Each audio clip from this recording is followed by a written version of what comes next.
Heavy rain on top of melting mountain snow pushed the Yellowstone, Stillwater, and Clarks Fork rivers to record levels and resulted in unprecedented flooding in southern Montana. Now, farmers and ranchers are trying to recover and rebuild. Denise Loining, who ranches near Absaroka, describes the day when the Stillwater River began to rise with little time to prepare. Monday morning, we woke up and there was water that shouldn't have been where it was, and things started to get pretty serious pretty quickly.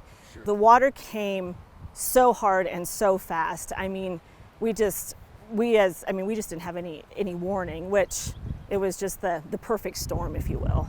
Denise said that producers lost decades of infrastructure in a matter of hours. Everyone that lives or ranches on the Stillwater has been affected in some form or fashion. You know, the river has now changed its channels.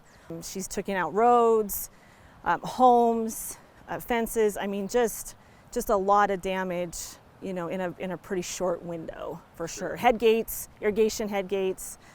You know, it was pretty amazing, the sheer amount of force that it came with and just everything that she took in her path. Joker LeBrun also ranches in Stillwater County and said when the flooding started, everyone rushed to help their neighbors to save what they could. When the devastation really kicked in of what was happening, we tried to help anybody we could get livestock out. We went to the vet clinic to help them kind of sandbag up to save things. It was rough on the whole community, anybody with river frontage, from houses to fence to just property.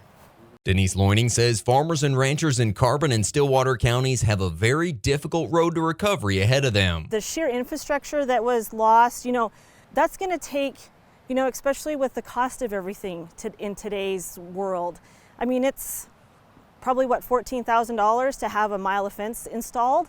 I mean, that's crazy dollars that you know, we're going to have to just put our heads down and, you know, just try and power through and replace what we can. Joker LeBrun told us the recovery process will take years, but he says this is an opportunity for the agriculture community to come together to support those in need. The devastation is unbelievable when you're seeing people's livelihood, such as furniture, pictures, stuff like that, in all the rubble from this flood. Some of it's never going to be replaceable. It's going to be tough.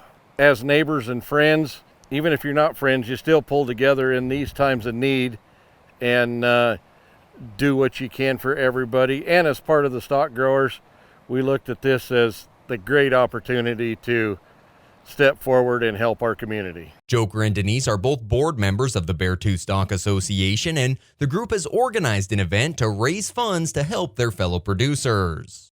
The general consensus of our board was to do an auction where we can purchase 2 semi-loads of fencing materials that we can get to producers that were affected in Stillwater and Carbon County. So that's the goal behind our auction that's coming up on July 7th. It's at 6 p.m. at the Anapro Arena in Absaroka. They're inviting the entire community to come out and support farmers and ranchers. There'll be food, brews, and live music, and Joker says a wide range of auction items available.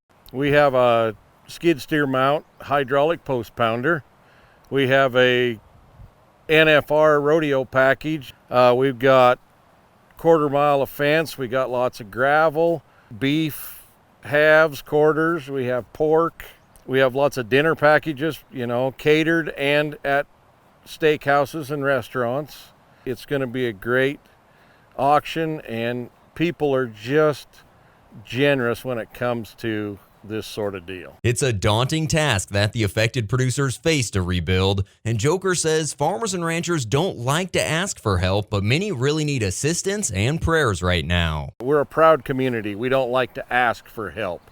So if you know somebody in the Stillwater Carbon area that needs the material and don't want to ask for it, please get a hold of one of the Beartooth Stock Board, and we will personally get to them and help them out. For more details on the flood relief auction, visit BeartoothStockAssociation.com. Reporting for the Northern Ag Network, I'm Coulter Brown.